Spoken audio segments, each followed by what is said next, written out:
हमारे ऊपर प्रभु की कृपा है ये हम कैसे पहचाने। ये 8 लक्षण प्रकट होने लगते हैं जिसके ऊपर प्रभु की कृपा होती है। हमारे ऊपर प्रभु की कृपा है ये हम कैसे पहचाने, तो ये 8 लक्षण प्रकट होने लगते हैं जिस पर हरिजू की प्रियाजू की कृपा है। पहला, घोर अपराध करने वाले के प्रति भी दया की भावना, शांति पहला लक्षण है। भाव में भी पहले शांत भाव है। हमारे ऊपर श्री हरिजू की कृपा है, इसकी पहचान ये 8 लक्षण। पहला, शांति, अर्थात घोर अपराधी के प्रति भी गुस्सा ना क्षमा करना, ये हरि की कृपा का लक्षण है।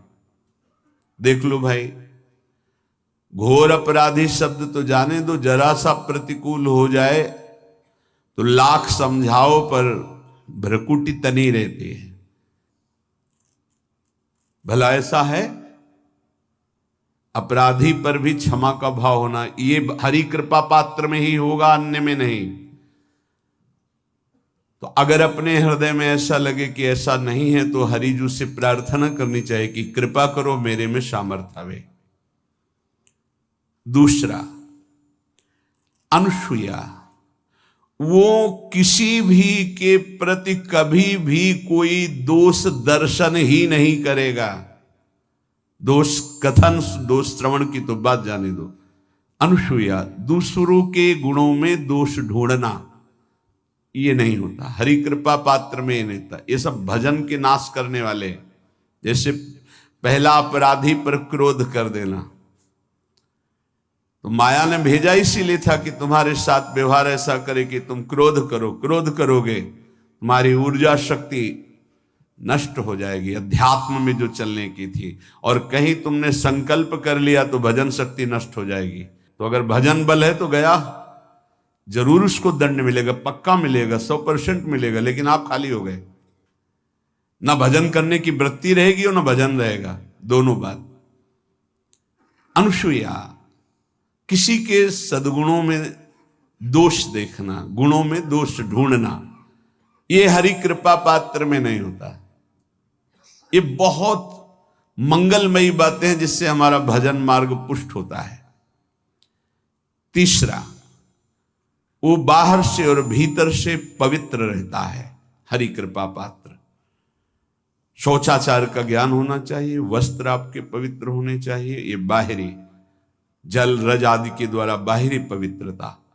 और निष्कपटता, निश्चलता, सत्य भाव, ये अंदर की पवित्रता है।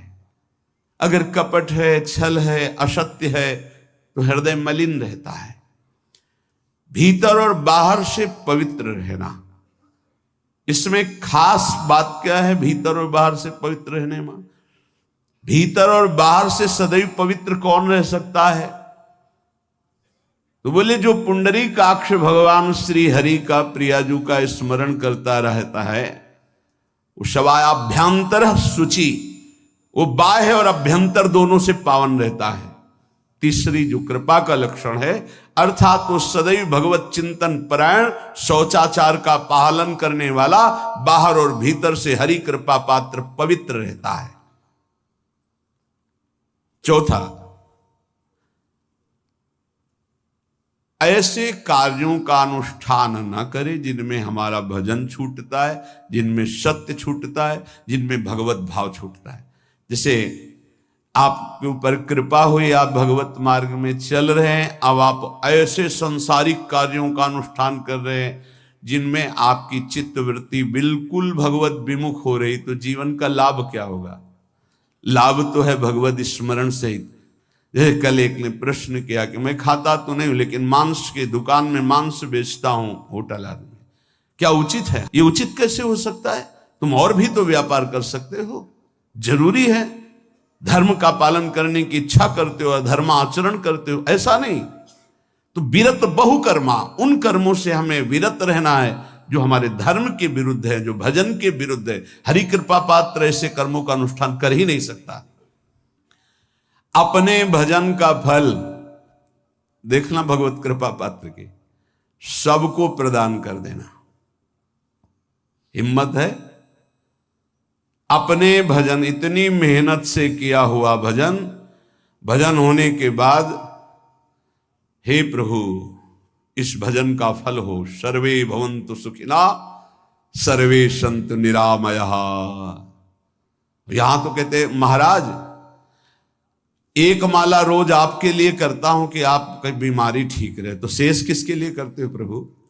शेष क्या? अगर इष्ट और गुरु के लिए तुम्हारा है कि एक माला करते तो फिर इतनी माला करते तो हमें क्या होगा?